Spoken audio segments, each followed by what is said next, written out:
Welcome everyone, it's Stephen Shaw from Hope for Founders. I'm here at Tankstream's lab today. So that's a startup hub. It's situated in 11 York Street, but there's also offices in Martin Place and Barangaroo and in Melbourne as well. What I wanted to talk about today was some of the things you can do to help minimize costs for a business, but also how do you go about building awareness and getting revenue. Biggest sort of challenges for businesses is getting revenue and also minimizing costs and managing cash flow along the way. So I think any way I can show you to save some money and make some money is definitely valuable. So the first thing I'm going to do is talk about how to build a website. Look, a website is personal depending on what your needs for the business, but I think for a lot of people, they just want to have something that's professional and ticks the box. It's often the first impression for businesses. So how do you do that and minimize costs?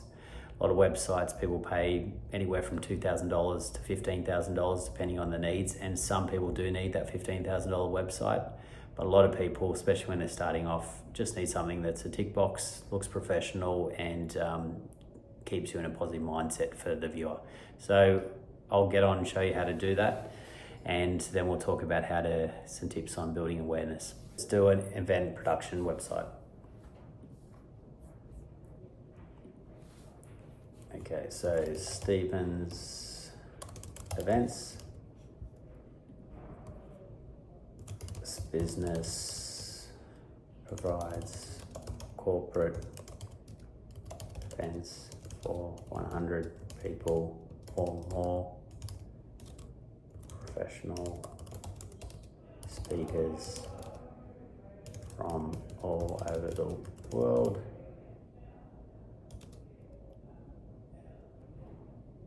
Costs $100,000 per event. Do you own your own website? No. StevensEvents.com. Next. Website is ready. Stevens Events. It's got introductory. It's created pictures. Clients, mission values, event packages, reviews, highlights, contact, and you can go edit all this information as well. So it's one thing to say that, but let me put my money where my mouth is. Is it something I actually use? Yes, it is, and I'll show you where it's currently at. So I hope founders, you can see I've done a lot of editing here. I've made a combination of the company and my personal brand because people buy people.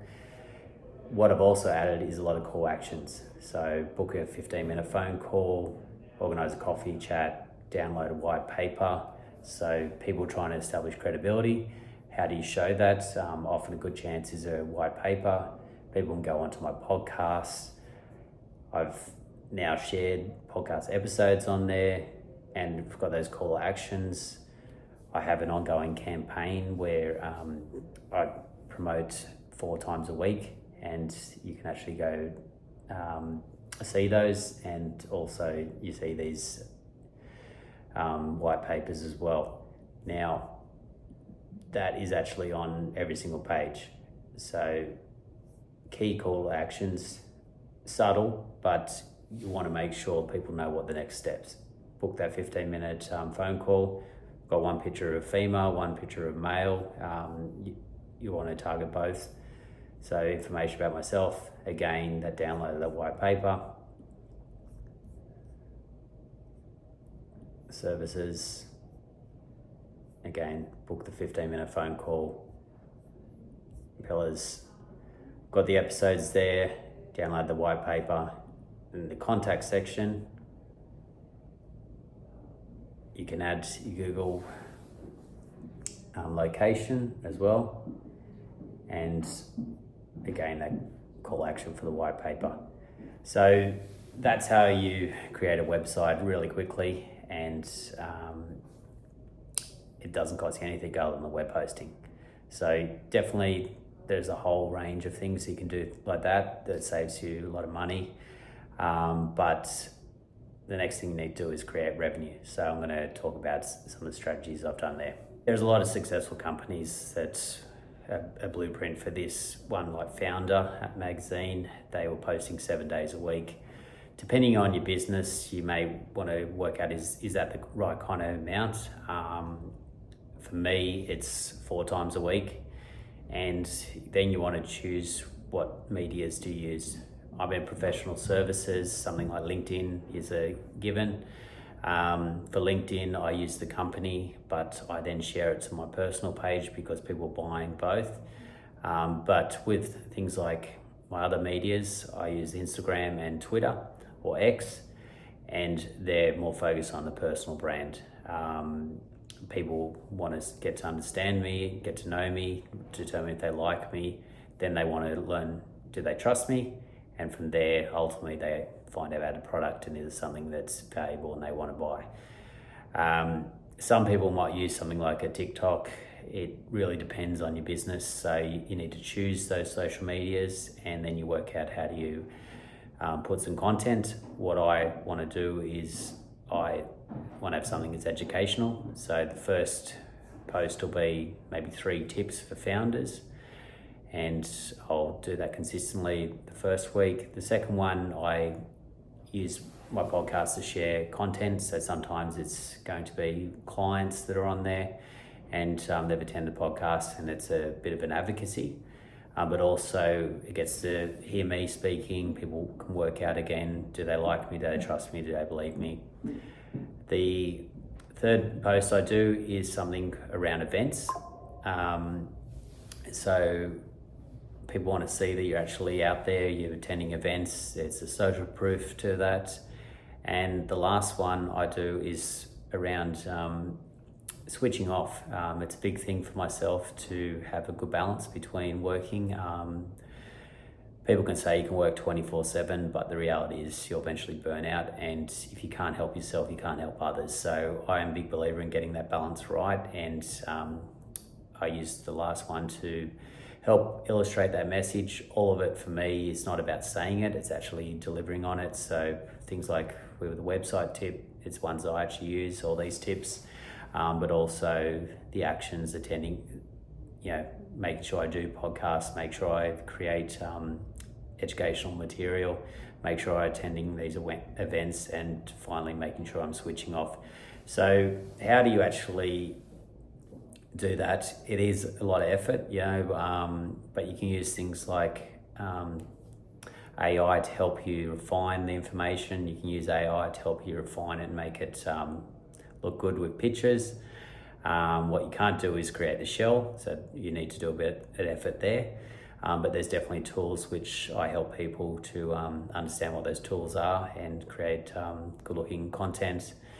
You need to create podcasts if you're going to go down that path. There's tools that you can use to make sure it sounds good and looks good, but also you can clip it. So you see these 30-second posts that I do. A lot of people are doing. There's systems to do that, and then you can share it onto your social media. And then you've got to make sure you attend events and take pictures as well. And then you have some value for switching off and showing that. You'll see with mine that I don't like to show my child, even though that is a big part of my life. So you always see that it's from behind. That's for protection for him, but I wanted to show that I am spending time with my child, not to justify that I'm a good dad, but ultimately I just think that why you're running a business, you're running it to provide for your family, and you want to make sure that you do have time for the family as well. So what I'm going to show you is one tool that I use to help doing that, and this basically allows me to set up all my posts for the start of the week and schedule them at a certain time where I think that the audience is going to read it. So let me jump onto that and show you how that works.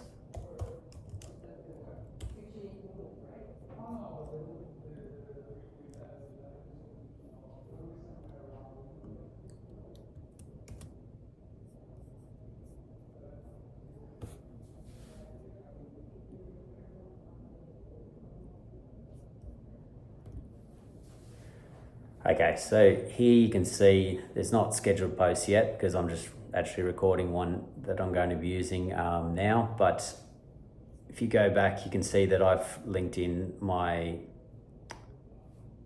LinkedIn, my Twitter, and my Instagram. You can also connect Facebook and YouTube and lots of other different channels.